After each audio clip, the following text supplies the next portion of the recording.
North இந்தியாவில் பாருங்கள், எல்லா பெண்களும், இந்துக்கள் அத்தனை பெண்களும் தாங்கள் முக்காடிட்டுக் கொள்வார்கள்.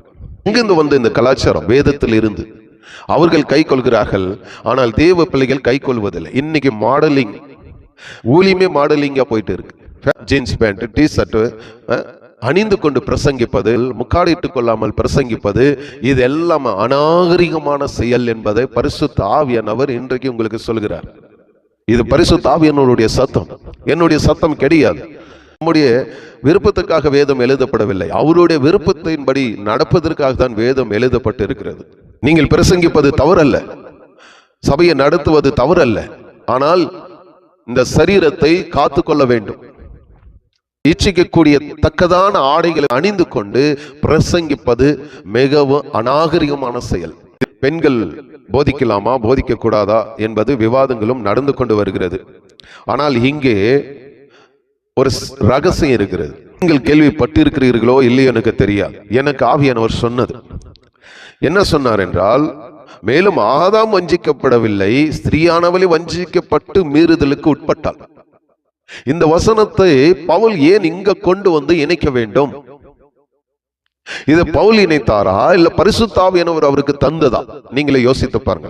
சபையை நடத்துகிற அன்பான சகோதரிகளுக்கு நான் சொல்ல விரும்புகிறேன், நீங்கள் சபையை நடத்துவது தவறல்ல, நீங்கள் பிரசங்கிப்பது தவறல்ல. ஆனால் அதற்கு தகுதி இருக்கிறது. தகுதியான வஸ்திரத்தினாலும் ஞானத்தினாலும் தெளிந்த புத்தியினாலும் தேவ பக்தி உள்ளவர்கள் என்று சொல்லிக் கொள்கிற ஸ்திரீகளுக்கு ஏற்றபடி நற்கிரிகளினாலும் தங்களை அலங்கரிக்க வேண்டும். எதனால் அலங்கரிக்க வேண்டும் என்பது பவுல் தீமோத்தேயுவுக்கு சொல்கிறார். இப்படி சகோதரிகளுக்கு நீ கட்டளையிட வேண்டும், இப்படிதான் இருக்க வேண்டும் என்று கட்டளையிடுகிறார். எப்படி உபதேசிக்க வேண்டும், எப்படி நடந்து கொள்ள வேண்டும் என்பதை இங்கு தெளிவாக சொல்கிறார். ஸ்திரீயானவள் எல்லாவற்றிலும் அடக்கமுள்ளவளாய் இருந்து அமைதலோடு கற்றுக்கொள்ள கடவாள். இந்த வசனத்தை தவறாக உபதேசிக்கிறார்கள். இது அந்த சபைக்கு, இந்த சபைக்கு இல்ல. உபதேசம் பண்ணவும் புருஷன் மேல் அதிகாரம் செலுத்தவும் ஸ்திரீயானவளுக்கு நான் உத்தரவு கொடுப்பதில்லை. அவள் அமைதலா இருக்க வேண்டும். முதலாவது ஆதாம் உருவாக்கப்பட்டான், பின்பு ஏவாள் உருவாக்கப்பட்டாள். இதை நான் பல முறை சொல்லியிருக்கிறேன். ஏன் தேவன் ஆதாமை ஏவாளையும் ஒரே சமயத்தில் உருவாக்கவில்லை?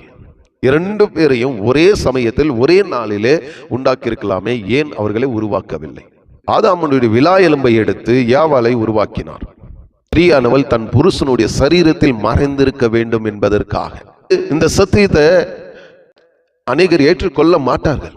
ஏன் ஏற்றுக்கொள்ள மாட்டார்கள் என்றால், அவர்கள் விருப்பத்திற்கு ஏற்ற வேதத்தை மாற்றிக்கொள்வார்கள்.